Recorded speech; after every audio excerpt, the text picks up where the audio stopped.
Krishna Prabhu.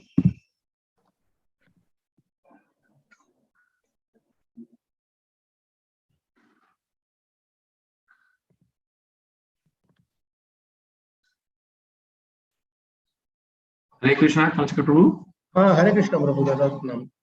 Dandavad pranams. Can you share your video? Yes, Prabhu. It's on the video, please. Yeah.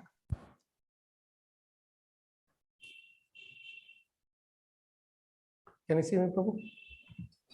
Perfect, Prabhu. Very nice. Your voice also is very clear. Thank you, Prabhu. Thank you, Prabhu. Hare Krishna, everybody. Welcome to Nityam Bhagavata Sevaya. Today we have the privilege of having His Grace Kalachakra Prabhu, and he'll be just taking the class on Srimad Bhagavatam, Canto 4, Chapter 23, and verse number 14. Yes, Prabhu. Thank you, Prabhu. So, do we straight away start with Om Namo Bhagavate Vasudevaya, Prabhu? What's the normal procedure? Do we do some Radha Madhav? Or? As you think appropriate, Prabhu. It's left to you. Okay, let me do 2 minutes, Radha Madhav. Let me know if you have to just, share the screen. Just by myself, yeah. Jaya Radha Madhava, Jaya Kunja Vihari, Jaya Radha Madhava, Jaya Kunja Vihari, Jaya Gopi Janavallabha, Jaya Girivaradhari, Jaya Girivaradhari, Jaya Yashodanandana, Jaya Vraja Janaranjana, Jaya Vraja Janaranjana, Jaya Yamunati Ravanachari, Jaya Kunja Vihari, Jaya Yamunati Ravanachari, Jaya Kunja Vihari, Jaya Radha Madhava, Jaya Kunja Vihari. जय श्री श्री राधा माधव की जय, ग्रंथराज श्री श्रीमद् भागवतम की जय, श्री प्रभुपाद की जय, श्री गुरुदेव कोटि वैष्णव की जय, हिताय गौर प्रेमानंदे हरि हरि बोल। ओम नमो भगवते वासुदेवाय।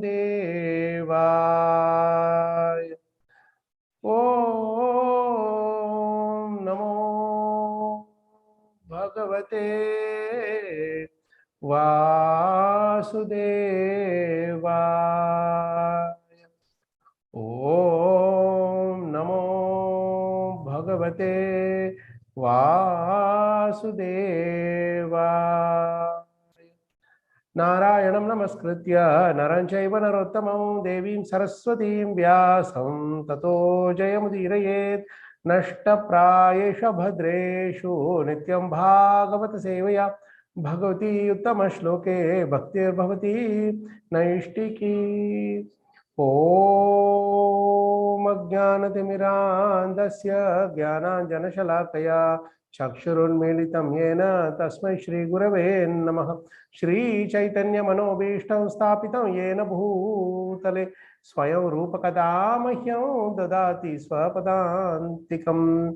वन्देऽहं श्रीगुरोः श्रीयुतपादकमलं श्रीगुरून् वैष्णवांश्च श्रीरूपं साग्रजातं सहगणरघुनाथान्वितं तं सजीवं साद्वैतं सावधूतं परिजनसहितं कृष्णचैतन्यदेवं श्रीराधा कृष्णपादान् सहगणललिता श्रीविशाखान्वितांश्च।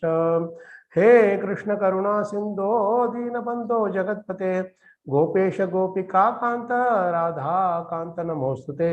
तप्त कांचन गौरंगी राधे वृंदावनेश्वरी वृषभानुसुते देवी प्रणमामि हरिप्रिये। वाञ्छकल्पतरुभ्यश्च कृपा सिन्धुभ्य एव च पतितानां पावनेभ्यो वैष्णवेभ्यो नमो नमः। जय श्री कृष्ण चैतन्य प्रभो नित्यानंद श्री अद्वैत गदाधर श्रीवासादि गौर भक्त वृंद। हरे कृष्ण कृष्ण कृष्ण हरे हरे, हरे राम राम राम हरे हरे। मुखं करोति वाचालं पङ्गुं लङ्घयते गिरिं, यत्कृपा तमहं वन्दे श्रीगुरुं दीनतारिणं। श्री परमानंद माधवम Shri चैतन्यमीश्वरम।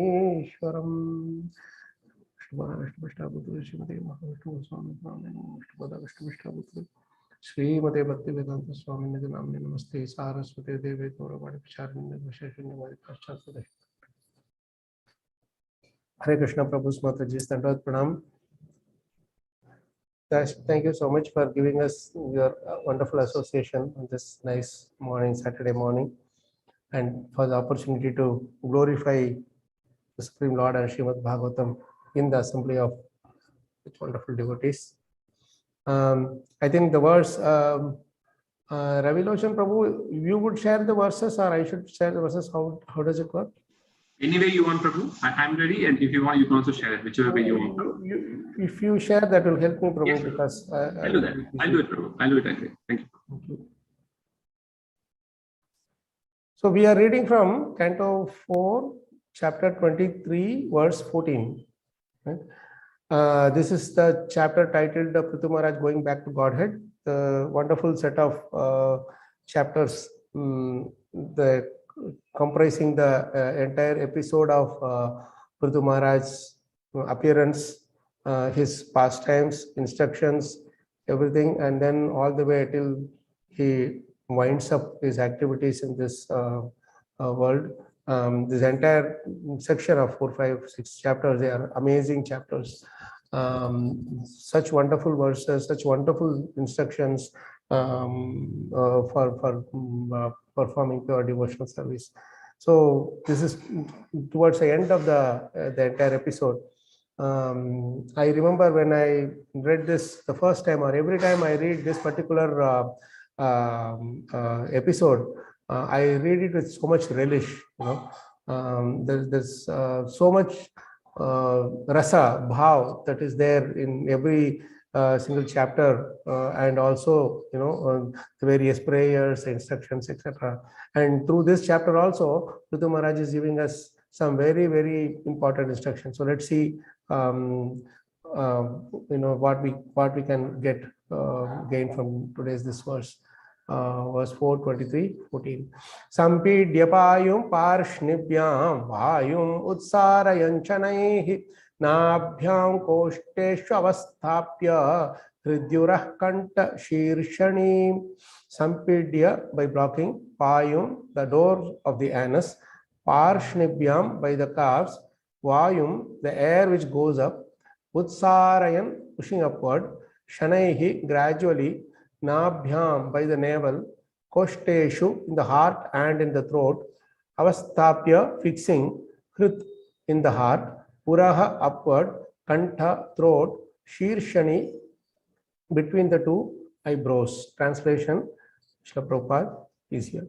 When Maharaj Prithu practiced a particular yogic sitting posture, he blocked the door of his anus with his ankles, pressed his right and left calves, and gradually raised his life air upward, passing it onto the circle of his navel, up to his heart and throat, and finally pushed it upward to the central position between his two eyebrows. Purport by Srila Prabhupada. The sitting posture described herein is called Muktasana. In the yoga process, after following the strict regulative principles controlling sleeping, eating, and mating, one is allowed to practice the different sitting postures. The ultimate aim of yoga is to enable one to give up this body according to his own free will. The ultimate aim of yoga is to enable one to give up this body according to his own free will. One who has attained the ultimate summit of yoga practice can live in the body as long as he likes, or as long as he is not completely perfect, leave the body to go anywhere within or outside the universe. Some yogis leave their bodies to go to the higher planetary systems and enjoy the material facilities therein. However, intelligent yogis do not wish to waste their time within this material world at all. They do not care for the material facilities in higher planetary systems, but are interested in going directly to the spiritual sky, back home, back to Godhead. From the description in this verse, it appears that Maharaj Prithu had no desire to promote himself to the higher planetary systems. He wanted to return home immediately back to Godhead. Although Maharaj Prithu stopped all practice of mystic yoga after realizing Krishna consciousness, he took advantage of his previous practice and immediately placed himself on the Brahmabhuta platform in order to accelerate his return to Godhead. The aim of this particular system of asana, known as the sitting posture for liberation or Muktasana, is to attain success in Kundalini chakra and gradually raise the life from the Mooladhara chakra to the Swadhisthana chakra, then to the Manipura chakra, the Anahata chakra, the Vishuddha chakra, and finally to the Agnya chakra. When the yogi reaches the Agnya chakra between the two eyebrows, he is able to penetrate the Brahmarandra or the hole in his skull and go to any planet he desires, up to the spiritual kingdom of Vaikuntha or Krishna Loka. The conclusion is that one has to come to the Brahmabhuta stage for going back to Godhead. However, those who are in Krishna consciousness or who are practicing Bhakti Yoga, Shravanam, Kirtanam, Vishnoho, Smaranam, Padasevanam, can return to Godhead without even practicing the Muktasana process. The purpose of Muktasana practice is to come to the Brahmabhuta stage, for without being on the Brahmabhuta stage, one cannot be promoted to the spiritual sky. As stated in Bhagavad Gita 14:26, Manchayo Vyabhicharena Bhakti Yogena Sevate Sagunan Samatityaitan Brahmabhuyaya Kalpate. The Bhakti Yogi practicing Bhakti Yoga is always situated on the Brahmabhuta stage. Brahmabhuyaya Kalpate. If a devotee is able to continue on the Brahmabhuta platform, he enters the spiritual sky automatically after death and returns to Godhead. Consequently, a devotee need not feel sorry for not having practiced the Kundalini chakra or not penetrating the 6 chakras one after another. As far as Maharaj Prithu was concerned, he had already practiced this process, and since he did not want to wait for the time when his death would occur naturally, he took advantage of the Shat Chakra penetration process and thus gave up the body according to his own free will and immediately entered the spiritual sky. Jai Shri Maharaj Prithu Maharaj Ki Jai. Okay, this is such a beautiful purport and a lot of amazing points that Prabhupada covers in this entire his transcendental purport. So one thing that really highlights, in this particular purport and the highlight of the particular purport is that while Prabhupada is talking about in detail the Muktasana process and then the various chakras, that is something which sometimes we hear devotees speaking about the various chakras. Even if you had come to Chennai ISKCON temple, you would have seen in the stairs going up, there is this various chakras that are mentioned, the deity pertaining to it, and what are the limbs that connect to the chakra, etc. His Holiness Bhanu Swami Maharaj is very expert in this entire subject matter. So he, it's about how the gross body and the subtle body works together in connection to perform its activities in this world. So the alignment of these chakras or by aligning these various chakras or training these chakras, we can go back to Godhead. That is pretty much what Prabhupada himself is saying in this verse too. And you can also see and another section in the second canto of second chapter, there also a similar verse, a couple of similar verses come where devotees who are practicing these various yogasana posture, they can attain perfection of achieving going back to the spiritual world by following certain process, like how Prithu Maharaj is showing by his practice. However, when we hear this, automatically the question comes, oh my God, this is too much for me. This is not what I thought I would I would be confronting in when I take to this devotional service. They're told that it is all pretty much easy. It's like, you can just eat, dance, and go back to Godhead dance, eating and dancing, like that. We are given those kind of nice little what do you say, the token thing, there's some discounted offers. And when we hear shlokas like this, where they close the various holes, and they leave they forcefully take the life air out of the body by certain practice.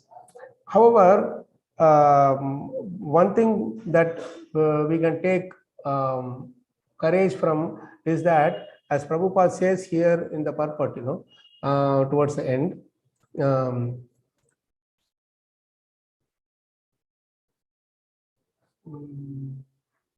yeah, as far as Maharaj Prithu was concerned, the last two lines before the purport, he had already practiced this process. And since he did not want to wait for the time when his death would occur naturally, he took advantage of the Shat Chakra penetration process and thus gave up the body according to his own free will. So, this is only when we really need to, leave the body at our own free will. Actually, I don't think we are at there. We still want to do some seva. We still want to, do devotional service as much as we can, as long as the life air is in the body. So we can be safe in that sense that we are not really wanting to give up the life prematurely. Prithu Maharaj wanted to do it, so he did it, and there are other yogis who can do that. But for us, we don't really need to worry about, are we supposed to be doing this also at the end of our life, or during the life we should practice. Sometimes we see devotees talking a lot more technically about these various chakras, etc., which is good from one point of view, but Prabhupada was not so much inclined towards that, because he knows that the class of people who can perform this kind of yoga process and achieve perfection is very, very, very, very tiny in number, like, hardly 1% out of the whole crowd. And he knew that majority of the public cannot take to this kind of technical or very difficult process. That is why he encouraged us all into, first start off with taking prasadam, regulate your life with your sleeping and eating and everything. Then do chanting, Sankirtana Yajna chanting process. And then study the scriptures and lead a devotee life. Mold your behavior in such a way that Krishna and the spiritual master would be pleased. That is pretty much what predominantly it is required for all of us. And if you think that, even then, is there something missing in this process which you may be getting in that Muktasana process? Actually, Prabhupada clears that out also in the purport very, very, very explicitly. See what he is saying. The Bhakti Yogi practicing Bhakti Yoga is always situated on the Brahma Bhuta stage, Brahma Bhuyaya Kalpate. If a devotee is able to continue on the Brahma Bhuta platform, he enters the spiritual sky automatically after death and return to Godhead. Consequently, a devotee need not feel sorry for not having practiced the Kundalini Chakra or the penetrating the 6 chakras one after the other. These lines are very important for us to focus on, because Prabhupada is emphatically declaring here that while this process is there, while this process is very foolproof and many yogis practice this, we are not expected to follow that process and and be in anxiety that, am I supposed to follow this, or what if I fail in this? Or it looks very difficult to almost impossible. Actually, that is not required. What Prabhupada says is that by practicing the simple Bhakti Yoga process of Shravanam, Kirtanam, Vishnu Smaranam, etc., we can reach the platform of Brahma Bhuta platform, the Brahma Bhuyaya Kalpate. Maam chayo avyabhicharena Bhakti Yogena Sevate. Right? Avyabhichari Bhakti, if we can do, like without deviating here, there, etc., that Avyabhichari Bhakti itself will take us to this Brahma Bhuta platform, which is again what we are expected to achieve by this Muktasana process, or the Chakra process. So what are we losing in this whole process? Nothing. And secondly, this process is so joyful and so simple and easy. Once I remember His Holiness Jayapatak Maharaj telling that, you are expected to perform only one austerity in your devotional life. And he said, that is, you should honor prasadam and only prasadam. How much ever you want, you eat prasadam. You can eat stuff up to the neck if you want. But that is the austerity that you have to perform. So Maharaj was so emphatic in his statement that that you just prasadam, and through taking prasadam, to seeing Krishna in the form of prasadam also, you can achieve perfection, because that brings us to the platform of ahara shuddhe sattva shuddha, sattva shuddhe dhruva smriti, smriti lambe sarva grantina vipramokshaha. So first of all, we should bring us to the Shuddha Sattva platform through the first process of honoring prasadam. That is where the service Sevan Mukhehi Jihvadav, it starts off. Two things we do. One is taking prasadam, second is chanting the holy names and Bhagavad Gita and Bhagavatam. With these two processes, we purify the tongue, and then the whole thing starts and ends there. If you see the tongue, why it is so important? The tongue is important because even in this particular verse, if you see the way the yogi achieves perfection is by raising the vayu. That there are 10 vayus. We will see the various vayus, the functionality of the various vayus shortly. But these various vayus, you must be knowing that, prana vayu, vyana vayu, samana, udana, apana, and all that. So when you bring up this, the air, vayu means the air, the subtle air, when we bring it up, if you see here also, the points where for the chakra, this vayus, the airs are held, is from the navel, comes up to heart and throat. If you see, right? Hrit, the hrit is one thing, and then kantha. And with this only the whole process works. So which means the heart and throat are very much connected.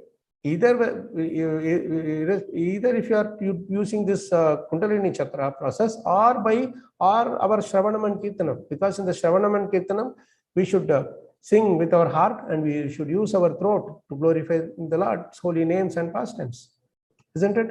And see, that is the commonality. So our throat is very, very important, and the vayus are also the various vayus in our body, how the voice comes up when the vayu hits the throat, and the various the aksharas they form as a result of the combination of the functionalities of these, the heart and throat. So there is no big difference between the two. In one we are using the Shravanam Kirtanam process, and the other we are doing the Shat Chakra process. But at the end of the day, it is all about focusing our thoughts, our consciousness in the service of the lotus feet of the Supreme Lord. Correct? So this is the first point we should understand. The next thing that we should understand, that we can derive from this purport, is that the greatness of our devotional service, the process of devotional service, what you can achieve with so much of practice and process throughout your life, with so much endeavor with that Shat Chakra process, you can achieve simply by devotional service, which is practicable for anyone and everyone.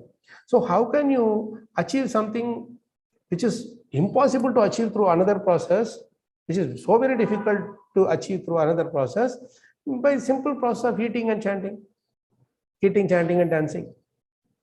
That is the greatness. And this makes us even more appreciative of the fact that Prabhupada has given us such a wonderful process, and this again you don't have to do it all alone. That Muktasana process you may have to sit alone and do it. You cannot do it in the company of others.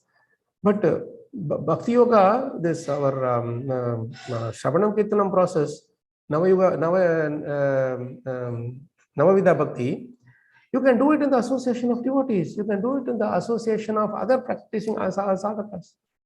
And it makes it all the more relishable when you go as a group to yatra, when you sit in a group and chanting, when you sit in a group and study Bhagavatam, Bhagavatam, Bhagavad Gita, chant the holy names, do the kirtans. Is there anything that is more pleasurable than this? And this is supposed to give us the same benefit that we have to do with that most complicated process. See how great this process is, and how great is our acharyas showing us the importance or significance of this process over all other processes. That is why bhakti encompasses all other the effects and results of all other processes. So bhakti yogena sevate sa gunan samati tyaitan. We are supposed to surpass the 3 modes. That is the ultimate aim of all these chakras and the yogic process and all those other processes that we have. So this is the second important point that we have to understand.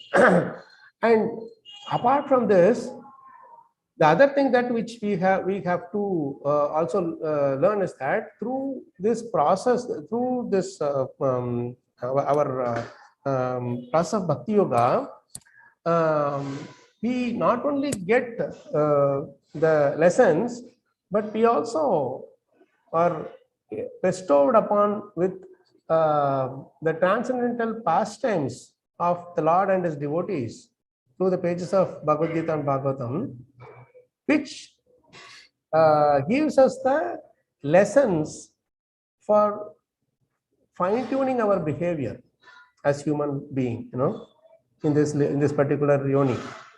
That is the ultimate purpose of all our studies and our devotional service. So that is why again and again, whatever we are studying, we put into practice. Whatever we are studying, we put into practice. And by putting into practice, we gain experience and realization, and use that to refine it further, study more. So that is why the sloka is very beautiful in Bhagavatam 1.2.3, Yasyānubhāvam akhila shruti-sāramekam adhyatma-dīpam atititi-shatam samondam sansārinām karunayāha purāna-guhyam tam vyāsasūnumupayāmi gurum munīnām. Beautiful verse, Yasya anubhavam akhila shruti-sāram ekam. This is how Sukadeva Goswami taught us Bhagavatam. How did he teach us? Yasya anubhavam, by his own personal experience, self-assimilated experience, Prabhupada says. This is such a beautiful verse, Swa anubhavam, by our own experience. Because in this world we are living, every moment we are experiencing our life. So this, our own experience has to be combined with Akhila Shruti Saram Ekam. Shruti Saram Ekam means Bhagavatam. So the conclusions of Bhagavatam has to be combined with our personal experience, which is self-assimilated personal experience. It is not that I am just experiencing something and just triggering the material modes and I'm just giving way to the modes to enjoy our existence. That's not that will not give us self-assimilated experience. When I experience something, I may have reacted in a certain way, but after that, how much am I reflecting upon my own behavior? How better I should have acted? Is there any way I could have acted in a better way? Like this, when we are doing self-reflection or introspection, that is when self-assimilation happens. And you can see that even without Shastras, there are so many people who have the experience, but their experience does not lend any value unless and until it is combined with the Shruti Saram Ekam. Because Shruti Saram, the essence of all the Shruti, Bhagavatam, all the Vedas, that is Bhagavatam, it is foolproof, and it has no blemish or no mistakes. Amala Puranam, right? So whenever assimilation is compared against the conclusions of the Shastras, how, say, for example, Prithu Maharaj is behaving when he was disturbed by Indra, and am I behaving in line with that in that process, in that way? So that is how we are comparing our self-assimilated experience with the Shruti Saramekam, right? This is possible only in pure devotional service, Prabhu's Matajis, as delineated by our Srila Prabhupada and all our previous acharyas in Chaitanya Mahaprabhu. Unless we come to this point, we won't be able to relish this process nicely, this process to the maximum extent. So that is very, very important. So the way we conduct our life in line with the principles of devotional service drives our path toward going back to Godhead. This is a very, very important point for us to meditate on. We have to conduct our life according to the principles of devotional service as delineated in the pages of Srimad Bhagavad Gita and Srimad Bhagavatam. This is very important. And then what happens? That we intensify our devotional service in this way. We make our devotional service even more focused, just like how Prithu Maharaj did. And because Prithu Maharaj intensified his devotional service throughout his life, he was not relaxing after a bit that, okay, now I got darshan of Lord Vishnu and Brahma and everybody, they have all blessed me. Then now all the citizens are following me, worshipping me. And everything is pakka, immaculate. I've sorted out the issue of the drought thing by doing my work on the earth, and then I have received the Sanat Kumaras also. They have given me instructions. What more to achieve? Let me relax a bit now. I'm a bit tired, and let me give us a gap. The moment I start giving the gap, that's when I start gliding down, because this mind, this Maya and mind, they work only when we give gap. Only when we give the gap, they start working. When we don't give any gap, then they don't have any space to enter in. So during the service, when we are serving, there's nothing much. We are focused on the service. Right now, we are listening, hearing, discussing Bhagavatam. We are not hardly thinking about what is Maya, what is mind, and all that. We are just focusing on glorification of the Lord. But after the class, immediately after that, I will give some little gap. Then immediately they will enter in. Maybe I start browsing something, or I start opening some newspaper and seeing, or maybe I'll just go out, watch TV, or do some various things. This is the gap that I am giving due to relaxing in my devotional service, that they just enter in. The Kali and Maya, they enter in. See, it's a very interesting thing I observed when I was in the UK. You must have seen the various metros, in some of the cities, they do this, but I observed this in the UK because they make the announcements in English there, unlike other European countries. So when I was traveling in the tube, the metro, I found this interesting thing when I was sitting there. As when the metro, the tube, it approaches the station, the automatic voice will go on. It will say, we have reached Tottenham Court, we have reached, say, some other this place. Which one of those places they will say, Oxford Street or whatever. And after that, that voice will say very interesting statement, that is, mind the gap between platform and the train, the steps, mind the gap, like that it will keep repeating few times. So when I was hearing this, I thought, this actually they are saying the true nice statement. That is, mind is the gap between us and Krishna. So mind is the gap between us and Krishna. The moment that gap is removed or the gap is filled with Krishna consciousness activities, then immediately we can, Krishna is very next to us. So it's always the mind that troubles us. And all these Muktasana process, Chakra, whatever, it is all to control that mind. It is all to channel the mind towards Krishna's lotus feet. And doesn't matter which way we do it, whether we do it through the Navavidha Bhakti or through with the Muktasana process, it's pretty much the same. And for us, it is even more advantageous to do Navavidha Bhakti because of whatever we have stated till now. So this controlling this mind is what throughout the Bhagavatam and Bhagavad Gita, we have this one. If you have to tell the entire message of Bhagavad Gita in one word, my Guru Maharaj told us once that, one word, if you want to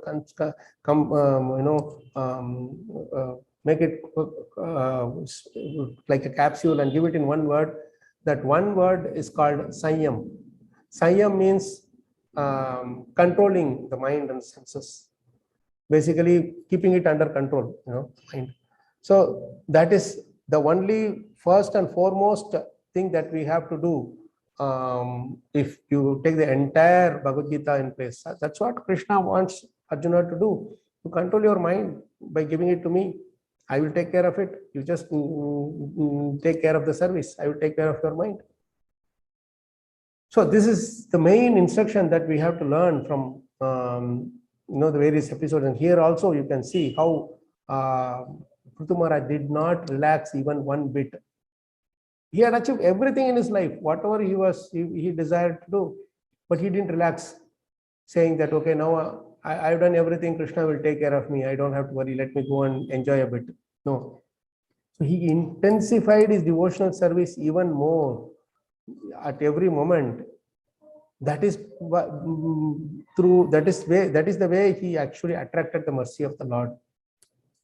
And that is why he was able to live even before naturally death could take over, and in the much better way. Instead of committing suicide or jumping from the top of a building or various things that people do these days, they do that out of frustration, of course. But sometimes if devotees think that what will happen in the last moment if I don't think of Krishna? Now let me think and jump from the top of the building. No, that won't work, because that is again in the three modes. Because we are living our body under the three modes, we will come back as whatever subtle bodies or whatever that we will have to subtle living entities. So it is not the way. If we have to leave the body on our own before naturally death could take over, this is the process that is delineated by Prithu Maharaj. Okay, and this intensity of our devotional service, actually it gives us the capacity to please others with our various devotional service, devotional processes like singing, chanting, serving, etc. It is the intensity of the devotional service that gives us the capacity to please others with these services. If I am not able to please others with my service, it means somewhere I am missing the intensity. How I will miss the intensity? By some expectations, by desire to gain more name and fame, by becoming greedy, by having I will have some anger or envy in my heart and still continue my devotion. It will look like I will be doing with so much intensity, but I may not attract the attract in the sense not that somebody comes and, hey, you are doing such nice devotional service. No, that is not really attraction. I would also like to take up devotional service like this Prabhuji, this Mataji. That attraction, the actual attraction means that's what is the result. That is how the result must be. Like someone is sincerely taking up that particular activity, being attracted by the intensity of our devotional service, not by the name and fame that we are gaining out of that service. Because always it happens that we are attracted to the glorification that a person is getting. Suppose somebody is giving some big seminars and becoming famous, then by default, group of people will get attracted to him or her, and then they will say that, hey, I also want to become like a speaker like him. Why? Because as soon as he speaks, then everybody listens without any deviation, with full focus. They are listening to him. I also want that benefit. but that is motivated devotional service. Krishna may not give us that benediction, and even if he gives us that benediction, he will give people to follow us for the name and fame, that which I will that which I was looking for, but not for the pure devotional service. So I may achieve everything and anything and everything in the world, but pure devotional service I may not be able to get. This is the biggest challenge. This is the biggest pitfall that we will face when we are running after all other things except devotional service. So this is the way we should always, if at all we want to achieve anything, the only thing that we should increase is the intensity of the devotional service that we have. Intensity of our devotional service. Increase the intensity by not just simply by increasing the number of hours, but by increasing the focus. I may not have time to study Prabhupada's books for more than 1 hour. Don't artificially push 3 hours, 4 hours, etc. by ignoring my other responsibilities. That is what Prithu Maharaj teaches us so perfectly through his pastime, that 100% immaculately he performed his duty. He did not rest on the laurels that, hey, everybody is glorifying me, let me just accept the glorification and just enjoy myself. No. He struggled so hard. It's a hard work. My spiritual master was telling that, don't think, one of the lectures I was listening, he was telling that, don't think that I came with 2 horns on my head, that I am able to speak these shlokas like that, just like that. It was years of hard work, years of hard endeavors that I put in to understand this beautiful purports of Srila Prabhupada, these beautiful books of Srila Prabhupada. It was so difficult to understand even one line that I would spend hours together trying to decipher what Prabhupada is trying to say there. So you have to take the essence from the Prabhupada's purports and his writings, translations, word to word, etc., and try to understand how Yasva Anubhavam Akila Shrutisharamekam, how can I combine my personal experience and the Shastric understanding that Prabhupada is giving us through the pages of his books. So this is how then both are combined together. Then Adhyatma Deepam, the transcendental lamp of knowledge is revealed in our heart, which helps us to Atiti Tirshatam Tamondam, Atiti Tirshatam, to cross this dark ocean of material birth and death, samsara, sagra. It gives us the light also, it helps us to cross the ocean of birth and death. And that is why Samsarinam Karunaya Aha Purana Guhyam. Samsarinam, such samsaris, out of mercy, Srila Sukadeva Goswami revealed this transcendental lamp of knowledge, that is Mantra Srimad Bhagavatam. Right? So this is very important for us to understand, and each and every episode in the pastime or the chapters of Bhagavatam will have this 1.2.3 shloka as the basis. You know, the experience of Prithu Maharaj we will get, the Shastric instructions we will get through his through his behavior and through the instructions that he is giving, he is receiving, etc. And then how he practiced it, that is also that also we will get.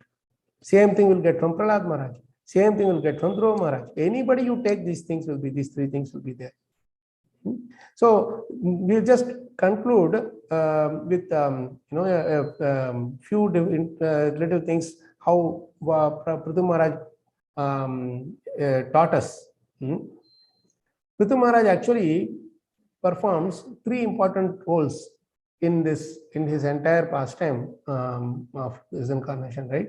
So the first thing he performs is, as a king, he showed us how king does not mean only that it's only for the kings, but for anybody who is having the role of a leader. And we are all leaders in our own capacity. It need not be that I have to be a leader of a community or a leader of a, say, so and so society, etc., or a country, etc., to be called a leader. A leader is one who leads. So if somebody is cooking, they are also leader in their way. Somebody is singing, they are leader in their way. Somebody is sweeping, they are a leader in their own way. So leader role is there in everything. Even if nobody is following, there is one person who follows, who is supposed to follow us, that is our mind. So we are the leader for our mind. So let's be the proper leader for the mind, and so that the mind can naturally follow us wherever we are taking it, right? So Prithu Maharaj, he showed us how leaders should behave. First thing he did was he did his prescribed duties immaculately to set an example for others. As a king, what one is supposed to do, he showed us in practice. That is why he is called Adi Raja. In some ways, he is called Adi Raja, the original king. He did everything possible to set his own life as a personal example, behavior, everything, nature, character, etc. And the next thing that he did was he instructed his citizens in such a way that he instructed his citizens in such a way that they also follow the process of devotional service perfectly. You know, I will just try to share one particular verse. Let me try to take it quickly. It's easier to take it from the book. Prithu Maharaj in his instruction will tell something very nicely.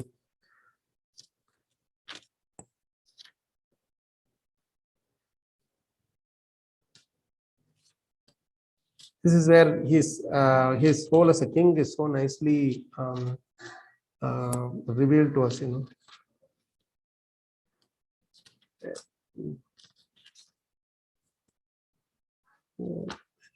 His instructions. Instructions from Maharaj.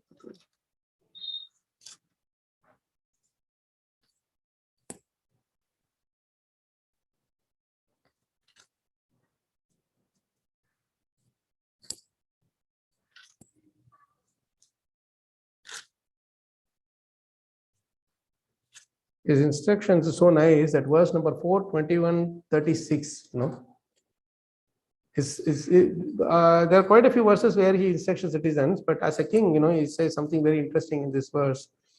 The Supreme Personality of Godhead is the master and enjoyer of the results of all sacrifices, and he is the supreme spiritual master as well. All of you citizens on the surface of the globe who have a relationship with me and are worshipping him by dint of your occupational duties or bestowing your mercy upon me. Therefore, O citizens, O my citizens, I thank you. Such a beautiful way he is exhibiting his humility, you see, Prabhu's Mataji. This is such a nice verse. The Supreme Personality of Godhead is the master enjoyer. He is completely establishing this. He is the master enjoyer of all the things. Whatever you are doing, he is the one who is enjoying, not me. Right? But at the same time, you all have a relationship with me. I have a relationship with you. That is how we relate with all the living entities. If we don't have this relationship with someone, we cannot call ourselves a leader. Unless and until that person may or may not have a relationship with me. He may not feel that he has a relationship with me, but I have relationship. I should feel a relationship with the living entities. And only when I have that relationship with certain living entities, I can be their leader. That is a starting point. Relationship has to be there. Then we have to inspire them with our character, behavior, whatever. That all goes next. But that relationship has to be established through the medium of the instructions of Bhagavad Gita and Bhagavatam, and through the medium of this compassion. So at the end of this verse, Prithu Maharaj so nicely says, I thank you. Such a beautiful verse, you know. And he says, I thank you. It means that he is expressing his gratitude to them for doing their devotional service, for doing their prescribed duties and their activities, taking care of all their responsibilities properly. And when I say thank you, I establish a personal relationship with that person. Right? We are all persons, so we need a personal relationship. If I don't have a personal relationship, I'm completely impersonal in my dealings with them. That means I don't treat them as persons. So I am not having any transactions through the characters like gratitude, humility, tolerance, etc. So this is it's very important to understand this particular quality from Prithu Maharaj in this particular verse, And then when the citizens were in trouble, we know he chased the Mother Earth, and he didn't care because it took the form of a cow. But he said that, my citizens' life is more important. So if I don't care killing you, if that it means I have to incur sins, etc. So and he also performed the various yajnas, the 99 yajnas for the well-being for everyone. And so with all these things, he showed how a king should act immaculately in his duties. And the next thing that Prithu showed was how to behave as a devotee. As soon as he appeared, everybody knew he is an incarnation of the Lord. So the various saints and the singers, the musicians, they all glorified Prithu qualities like anything. And at that time, he showed how a devotee should behave by saying, by being humble. He's saying that I have not exhibited any of these qualities. I don't possess any of these qualities yet. So there is no point in you glorifying me now. When it manifests, at that time you glorify, then it is fine. When it is not being manifested and you are glorifying me, if I accept and think that yes, I am indeed owner of these glorifications, then there is no better fool than me, greater fool than me. So this is how he expresses his humility very nicely. And the next way he showed us how a devotee should behave is when Indra continuously disturbed his sacrifice, Ashwamedha sacrifice, by stealing the horse. Lord Brahma and Lord Vishnu himself, they arrived at the the place, sacrifice, and when they instructed him, immediately he accepted. He didn't protest. He didn't say that, Indra did the mistake and you are blaming me. In fact, Lord Vishnu directly questions Prithu Maharaj, why are you doing these things? There is no need to do these things. When you are doing these sacrifices, as a king, you are setting example for all others to perform the sacrifices. And by you doing the sacrifice, this Indra has become disturbed and he stopped all his work and he is contracting you and disturbing your service. If every one of the citizens start doing this Ashwamedha Yajna, then imagine what will happen to him. And I cannot keep coming and mediating between Indra and every living entity.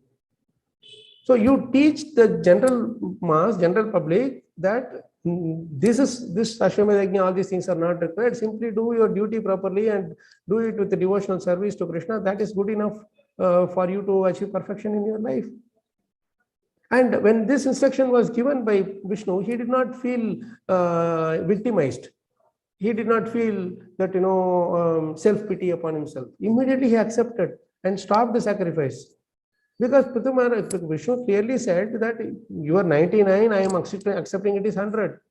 Why are you unnecessarily wasting time and energy on one more thing for 100? You are 99 sacrifice, I accept 100 sacrifice. So don't worry. So like this, when our devotional service also, when it is disturbed, we accept how the Lord and the spiritual master directs us in our devotional service, you see. And that is an important quality of a devotee, and he exhibits that. And then he receives transcendental instructions from Sanat Kumaras. You will see that before receiving the instructions, he was actually giving instructions to his citizens. So he was not thinking that, hey, I am already big enough to instruct everybody. I don't have any need to receive instructions from others.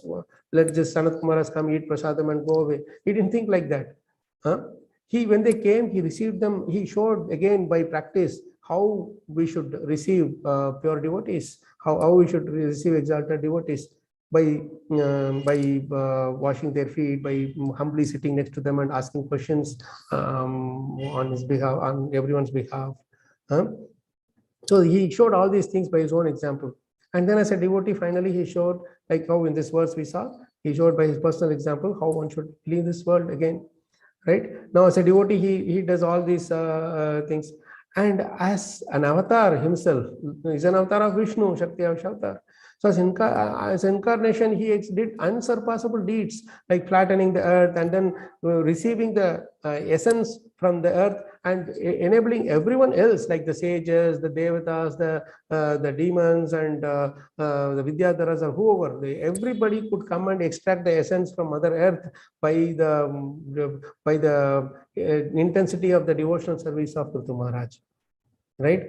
And he also was pleased with Mother Earth upon her service, and this way he exhibited his and in so many other ways he exhibited his transcendental quality as an avatar, as an incarnation also.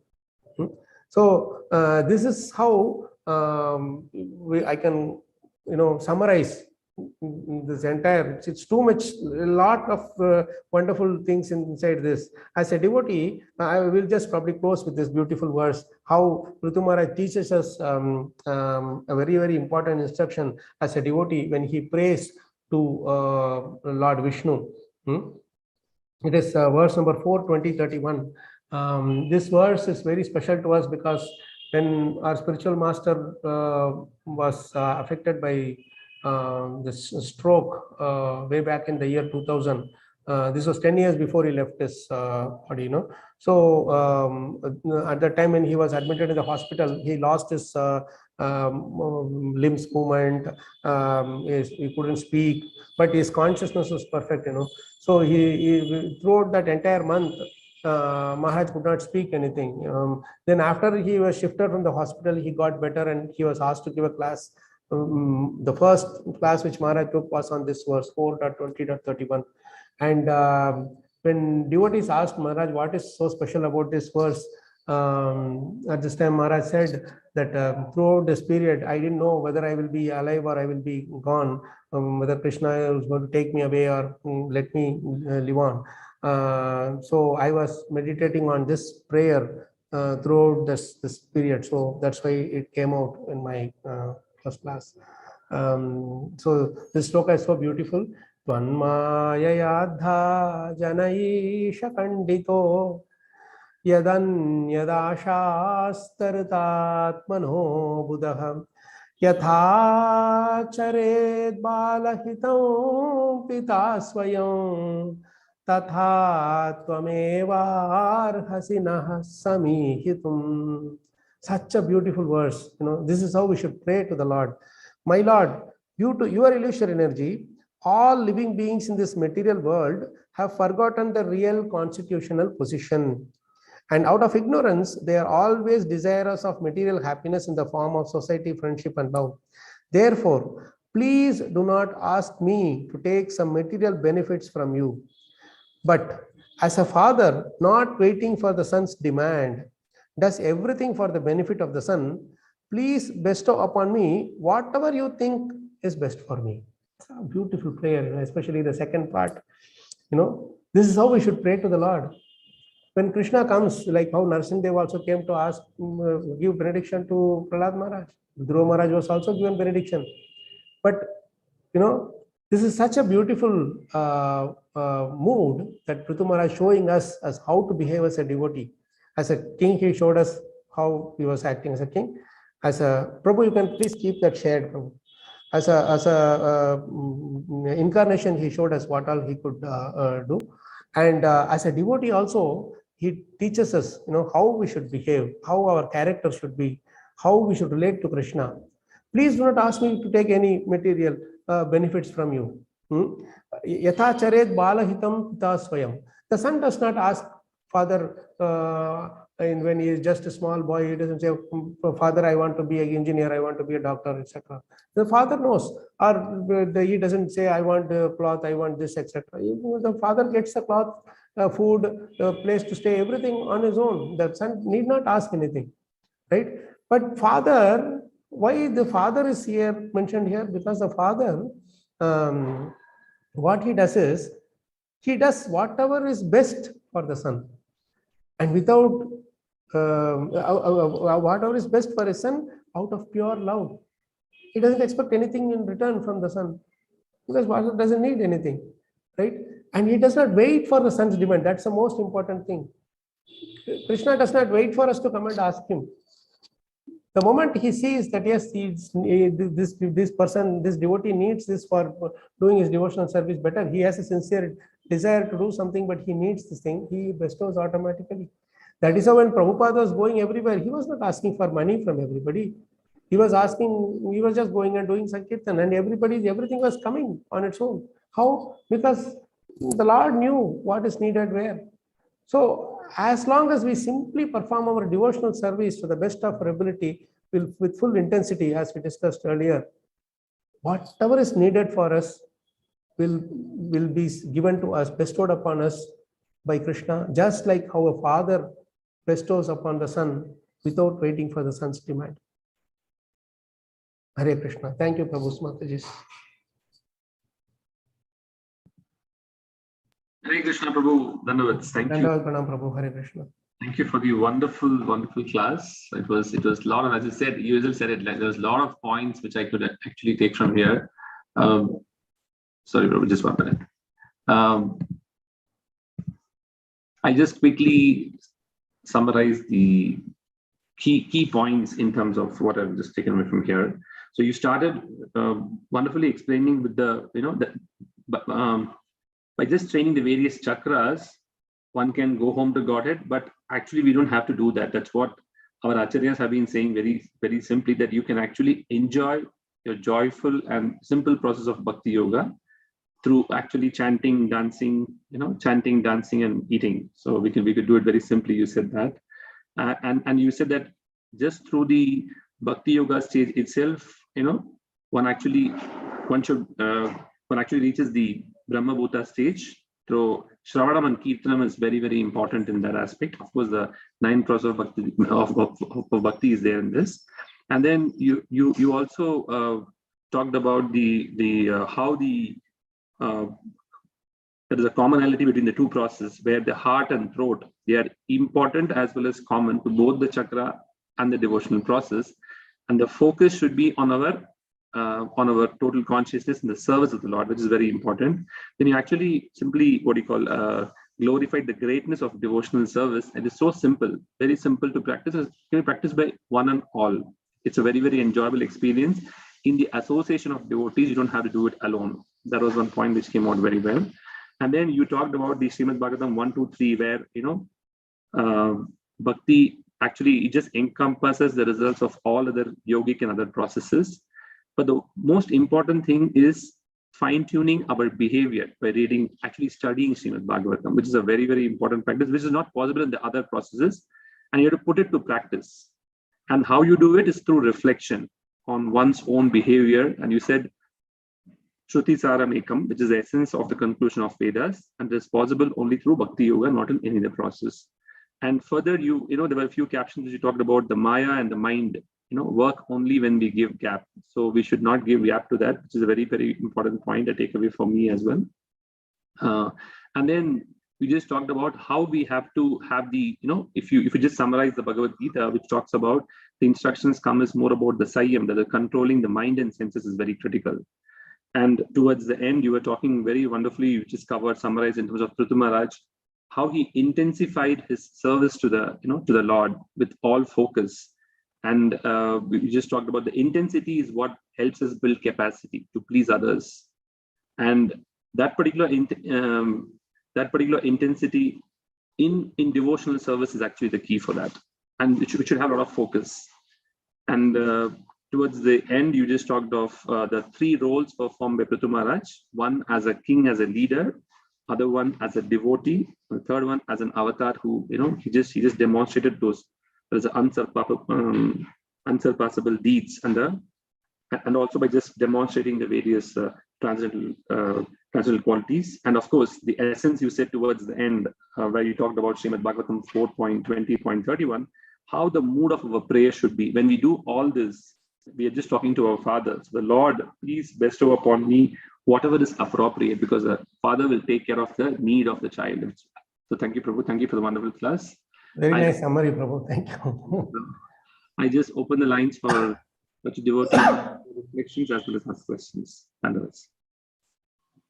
Thank you. Hare Krishna Prabhu, Dandot Hare Pranam. Krishna Mataji, Dandavat Pranam. Excellent class, Prabhu. And the prayer, we always feel that people used to tell that we should not ask for anything from the Lord. But you have nicely, this sloka tells us that to bestow what is best for me, the Lord. That is very nice. Prabhu, I wanted to ask you, you said the one word which explains the whole Bhagavad Gita, Sayam, you said. I used to think it is Ma Suchaha. But can you give an example for the Sayam, Prabhu? See, if you see in the entire second chapter, that Bhakti Yoga shloka, no, he says about Kurmongani Vasarvashaha, how the withdraws the tortoise withdraws the senses whenever there is some disturbance that comes. And then the sixth chapter also you see Krishna tells about controlling the mind, make it your friend, not your enemy. An uncontrolled mind is the enemy, controlled mind is a friend. Controlling in the sense not that you are controlling the mind, but you are controlling the mind by engaging it in devotional service. Okay. So when Krishna says Ma Shuchaha, that is the outcome of that. I cannot simply say I am not afraid, isn't it? You can get that point of not being afraid of anything by engaging our mind in devotional service, isn't it? Yes, Prabhu. Yes. And controlling actually means engaging. It's not possible to simply control the mind and let it do nothing. And then as we said, mind is a gap. No. Okay, Prabhu. Thank you so much. Dandot Pranam. Hare Krishna.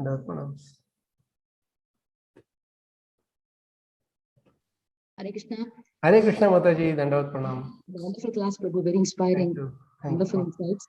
Prabhu, I have Hare this doubt for a long time. Yes, In our ISKCON daily program, we have Bhagavatam in the morning and in the evening Bhagavad Gita. Is there any significance for not reading Bhagavatam in the evening?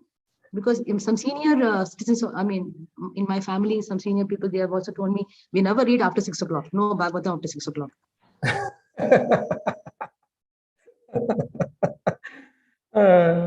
If we tell this to my Guru Maharaj, what he would say is that Yamaraj does not have a vacation after 6 o'clock. He can come anytime. So it doesn't matter whether we read Bhagavad Gita or Bhagavatam, Mataji, both are not different. But it depends on the mood of different people. Like suppose sometimes they are senior, they might want to just relish Krishna's pastimes, discuss the various leelas, pastimes, etc. So they can read Bhagavatam anytime. Prabhupada said this as a thing for us to make our life systematic, Mataji. It's a program, like morning 4:30 to 9 o'clock. It's a fixed program in all our temples, right? Our Arati, Japa, then class, again Shankararati class.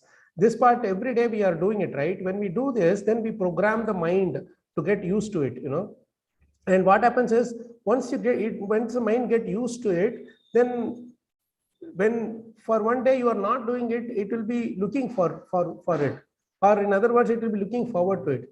So same way, Bhagavad Gita, if you are doing it in the evening, then every day is covered Bhagavad Gita, Bhagavatam, and so that way we keep our schedule nicely. And secondly, if you see in the evenings, usually some visitors come to the temple, right? So usually in the evenings when people come, they what do you call in the evening when they come, there usually there will be new people. So when the new people come, they will only know about Bhagavad Gita. So it's easier to give some message on Bhagavad Gita to them in the evening, and in the morning usually we get more serious people who are coming and sitting for the morning class. So, and especially morning Bhagavatam is the best way to start the day with.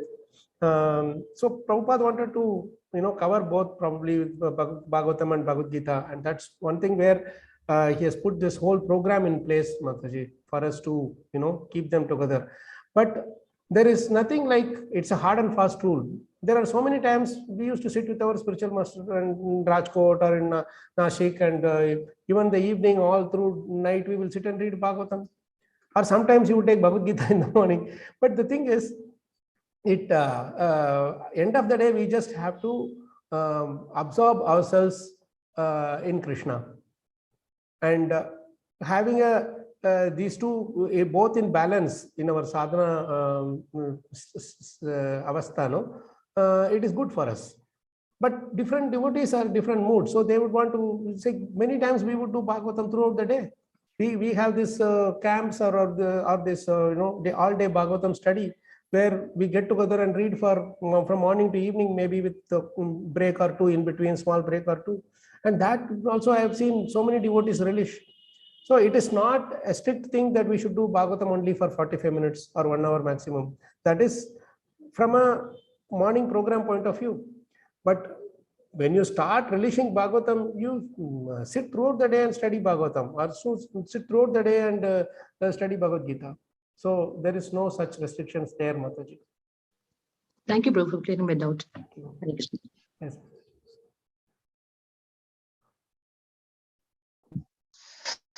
Hare Krishna, Kalachakra Prabhu. Thank you very much, Prabhuji.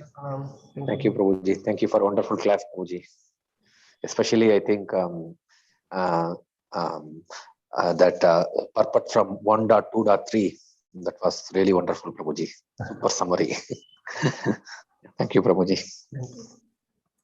Hare Krishna, Prabhu. Dandavat. Hare Krishna. Thank you for the wonderful class. Okay. Thank you, Mataji. Thank you, Prabhu. Any questions or comments? Somebody was saying this is Garuda Puran. What is Garuda Puran? I don't know. It relates to. Prabhu is saying this applies to the evening reading. We should not do Garuda Purana.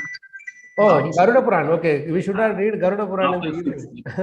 Not for Bhagavatam. He's saying it is for Garuda Puran. I remember way back when my Bangalore flat, when we had to do the housewarming, the Graha Pravesh, no? So I asked Maharaj, I had to move from the my rented place to this house, and but the devotee who was supposed to come and do that yajna, he said, I'm not available. Secondly, I was planning to do it on Balram Jayanti, which was a Tuesday. So he said Balram Jayanti is auspicious day, but Tuesday is not auspicious for these things. But then I had a challenge moving my things another day. So I called Maharaj and I said, Maharaj, Tuesday is the only option for me to do this. And so Balram Jayanti, I thought it's an auspicious day, but the priest is saying like this. Then Maharaj asked me only one question. What is the guarantee, Kalachakra, that you will be alive 1 week later? Then I just thought over it and said, then Maharaj said, don't worry about all these things. Just do nice kirtan, nice Harinam Sankirtan, and study Bhagavatam, and distribute nice prasadam, invite devotees, distribute prasadam. That is our way. It doesn't matter whether it is mantrataha, tantrataha, chidram, Bhagavatam says. Desha kalarha vastutaha. Sarvam karoti nishchidram anusankirtanam tava. This is Shukracharya telling to Vaman Dev, mantrataha, tantrataha, chidram. By our paraphernalias, by our mantras and everything, they can all have some imperfections, shortcomings. Desha kala, based on the time, place, circumstance, the person who is chanting, etc., can have any thing imperfection. So what to do? Sarvam karoti nishchidram. But all these imperfections are perfected by only one thing. What is that? Anusankirtanam tava. This is the guru of demons is telling. What to speak of us? Anusankirtanam tava. By your sankirtan, everything is perfected, Krishna. That is also. So for us, it doesn't matter. From a temple point of view, we will have certain program this way, that way, and all. But Bhagavatam and Bhagavad Gita, there is no limits. You can do it unlimited. That's why this is called. We have this pub. Everybody goes to pub to intoxicate themselves, but we have our pub to intoxicate ourselves, and that our pub is more dangerous. So we tell people, you don't come to this pub. If you come, you will also become drunkards like us. But what is this pub? Prabhupada's unlimited Bhagavatam. This is our pub. So this pub is unlimited, and anybody who comes into this pub, they becomes drunkards. They also become intoxicated. They don't go away from this pub. All other pubs close after 8 o'clock, 9 o'clock, but our pub does not close at all. So this pub is always open, no closing doors, and no restriction on the timing also. It operates 24/7 and it is free. That was wonderful. How you put it across, Srila Prabhupada's unlimited Bhagavad. Yeah. Wonderful, Prabhu. Thank you, Prabhu. Prabhu, I think we just down the time also. Yeah, I think it's time. 9:50. Thank you for your wonderful association after quite some time. I think in 2022, the first time. So we'll just look forward to getting more and more of your association. Sure. Thank you. And I'm so glad to associate with you all once again. Krishna willing, we will see you all soon. The sooner than later. Yeah. Yes, Thank Prabhu. you, Prabhu. Yes, Prabhu. Stand out, Pranam. Thank Jai you. Granth Srimad Bhagavatam ki jai, Srila Prabhupada ki jai, Srila Gurudev ki jai, Janta Gopal Hari Hari Bol Vancha Kalpatarubhyascha Krapasindubhyascha Patitanam Pavanebhyo Vaishnavabhyo. We'll just meet again tomorrow. Tomorrow we'll be having a live class at 8:30 from temple. Hare Krishna. I'll send the Hare Krishna. Hare Krishna.